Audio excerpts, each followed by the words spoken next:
ఇవాళ మన జీవనశైలి పూర్తిగా గాడి తప్పింది. ఆహారపు అలవాట్లు పూర్తిగా మారిపోయాయి.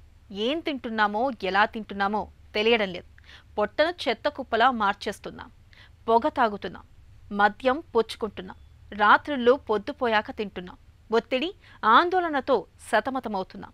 ఇవన్నీ మన ఆరోగ్యం పైన, ముఖ్యంగా మన పొట్టపైన చాలా తీవ్రమైన ప్రభావాన్ని చూపిస్తున్నాయి. పొట్టలో సమస్యల తాకిడి చాలా వరకు మన జీవనశైలినే కారణంగా చెబుతారు డాక్టర్లు.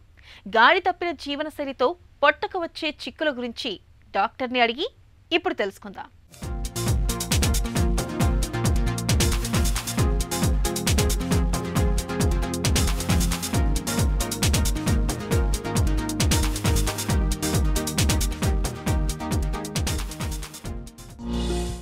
మన జీవన సరళికి పొట్టలో సమస్యలకు సంబంధం ఉందా? మన జీవనశైలికి పొట్టలో వచ్చే సమస్యలకి ఖచ్చితంగా సంబంధం ఉందండి. జీవనశైలికి సంబంధించిన కొన్ని ప్రత్యేకమైన గ్యాస్ట్రోకి సంబంధించిన వ్యాధులు ఉంటాయండి. అవి ఏంటంటే మీకు కొన్ని ఎగ్జాంపుల్స్ చెప్పాలి అంటే గ్యాస్ట్రో ఈసోఫేజియల్ రిఫ్లెక్స్ డిసీజ్ అంటే కడుపులో ఉన్న యాసిడ్ పైకి తన్నటం, అలాగే కాన్స్టిపేషన్ అంటే మలబద్ధకం, అలాగే ఐబిఎస్ అనే ఒక ప్రాబ్లం అంటే ఇరిటబుల్ బవల్ సిండ్రోమ్. అంటే ఇరిటబుల్ బవల్ సిండ్రోమ్ అంటే కడుపులో గ్యాస్ ఎక్కువగా పట్టటము, అలాగే విరోచనాలు అవ్వటము, జిఐకి సంబంధించిన కొన్ని ప్రాబ్లమ్స్. అలాగే క్యాన్సర్ కూడా మనకు కొన్నిసార్లు జీవనశైలికి సంబంధించిన కొన్ని క్యాన్సర్లు అనేవి రావచ్చు. పెద్ద పేగు అంటే కోలన్ క్యాన్సర్ అనేది మన లైఫ్ స్టైల్కి సంబంధించిన ఒక ప్రాబ్లం అని.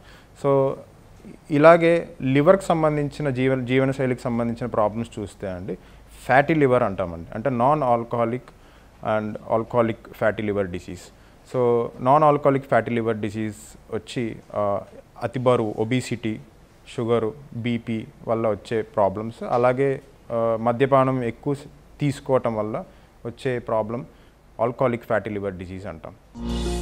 గాడి తప్పిన ఆహారపు అలవాట్లతో పొట్టలో తలెత్తుతోన్న సమస్యలేంటి?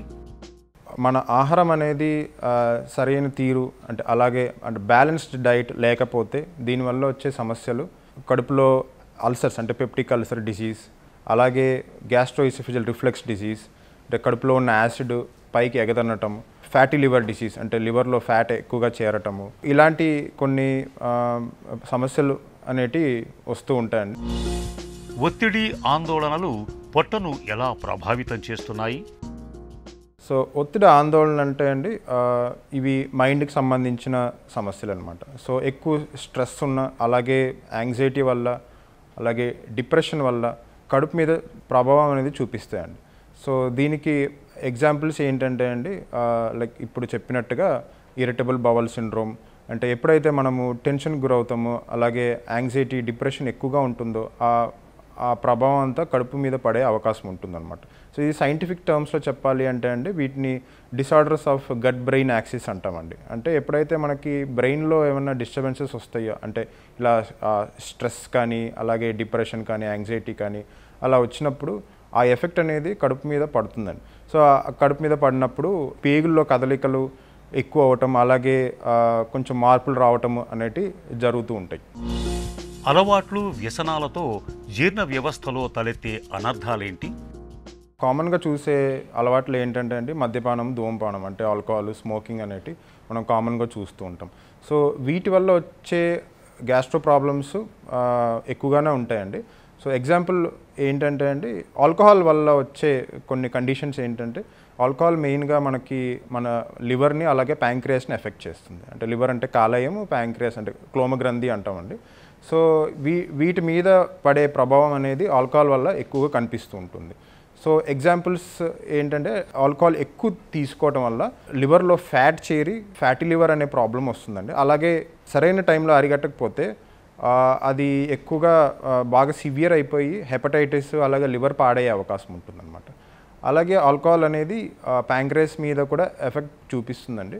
స్మోకింగ్ అనేది ఒక కార్సినోజిన్ అనమాట. సో స్మోకింగ్ వల్ల క్యాన్సర్స్ అనేటివి రావచ్చు. సో ఇందులో మెయిన్గా ఏంటంటే స్టమక్ క్యాన్సర్, అలాగే ప్యాంక్రియాస్ క్యాన్సర్, అలాగే కోలన్ క్యాన్సర్, పెద్ద పేగుకి సంబంధించిన క్యాన్సర్. సో అలాంటి క్యాన్సర్కి సంబంధించిన సైడ్ ఎఫెక్ట్స్ అనేటివి మనం స్మోకింగ్ వల్ల చూస్తూ ఉంటాం. పొట్ట ఆరోగ్యాన్ని ఎలా కాపాడుకోవాలి, ఎలాంటి జాగ్రత్తలు తీసుకోవాలి? కడుపుకు సంబంధించిన ఆరోగ్యం చూస్తే అండి మెయిన్గా మనకి 3 సూత్రాలు ఉంటాయండి. ఒకటి ఏంటంటే డైట్ అండి. సో డైట్ విషయానికి వస్తే అండి మనం బ్యాలెన్స్డ్ డైట్ అనేది తీసుకోవాలి. బ్యాలెన్స్డ్ డైట్ అంటే అందులో కార్బోహైడ్రేట్స్, ఫ్యాట్, ప్రోటీన్స్, అలాగే విటమిన్స్, మినరల్స్ అనేవి సరైన ప్రపోర్షన్లో మనం తీసుకోవాలి. సో టైం ఆహారం అనేది తీసుకోవాలి. సో టైం అనేది చాలా important. So irregular time food తీసుకోవటం వలన, అలాగే ఇంబ్యాలెన్స్ అంటే బ్యాలెన్స్ డైట్ కాకుండా ఎక్కువ జంక్ ఫుడ్స్ తీసుకోవటం వల్ల గ్యాస్ట్రిక్ సమస్యలు అనేటివి మనం ఎక్కువగా చూస్తూ ఉంటాం. సో నెక్స్ట్ ఏంటంటే అండి ఎక్సర్సైజ్. సో ఎక్సర్సైజ్ అనేది చాలా అంటే చాలా ఇంపార్టెంట్. వ్యాయామం అనేది చాలా ఇంపార్టెంట్. మామూలుగా WHO గైడ్లైన్స్ చూసినా, వేరే ఏ అసోసియేషన్ గైడ్లైన్స్ చూసినా వారానికి 150 మినిట్స్ వ్యాయామం అనేది ఖచ్చితంగా చేయాలి. అది మినిమం అనమాట. ఇంకా ఎక్కువ చేసినా పర్లేదు, బట్ వారానికి 150 మినిట్స్ వ్యాయామం అనేది ఖచ్చితంగా చేయాలి. సో ఈ వ్యాయామం అనేది మోస్ట్లీ ఏరోబిక్ ఎక్సర్సైజెస్ రూపంలో మనము చేయాల్సి వస్తుంది. సో అలాగే మనము ఎక్సర్సైజ్తో పాటు యోగా కూడా మనము అందులో కలుపుకుంటే ఇంకా బాడీకి మంచిది. సో థర్డ్ ఏంటంటే అండి అలవాట్లు. సో అలవాట్లు అనేటివి ఫర్ ఎగ్జాంపుల్ ధూమపానం, మద్యపానం, అలాగే సో అలాంటి అలవాట్లు అనేటివి పూర్తిగా మనం మానుకున్నట్టయితే గ్యాస్ట్రిక్ సమస్యల నుంచి మనం దూరంగా ఉండొచ్చు. జీర్ణ వ్యవస్థలో తలెత్తిన సమస్యలకు ఎలాంటి వైద్య సాయం తీసుకోవాలి? సివియారిటీని బట్టి మనము జనరల్గా మనము వాటిని ట్రీట్మెంట్ అనేది ఇస్తూ ఉంటామండి. స్టార్టింగ్ స్టేజ్లో ఉన్నప్పుడు ఆ ప్రాబ్లమ్ని మనం నెగ్లెక్ట్ చేయకుండా ఎవరైనా ఫిజిషియన్ లేకపోతే గ్యాస్ట్రోఎంట్రాలజిస్ట్ని సంప్రదించింది అయితే మనకి కరెక్ట్ టైంలో సొల్యూషన్ అనేది మనకి దొరుకుతుంది. ప్రాబ్లమ్ సివియర్గా ఉన్నట్టయితే ఒక స్పెషలిస్ట్ గ్యాస్ట్రోఎంట్రాలజిస్ట్ని ఎంత తొందరగా వీలైతే అంత త్వరగా కన్సల్ట్ చేసినట్టయితే కరెక్ట్ సొల్యూషన్ అనేది చెప్పడం అనేది జరుగుతుంది. పొట్టలో సమస్యల తాకిని తగ్గించుకునేందుకు ఆరోగ్యకరమైన జీవనశైలికి మళ్లడం ఒకటే పరిష్కారం. మంచి ఆహారపు అలవాట్లను పాటించాలి. పొగ, మద్యం వంటి వ్యసనాలకు దూరంగా ఉండాలి. ఒత్తిళ్ల విషవలయంలో చిక్కుకోకుండా చూసుకోవాలి. ఈ జాగ్రత్తలు పొట్టతో పాటు మన ఆరోగ్యాన్ని భద్రంగా ఉంచుతాయి.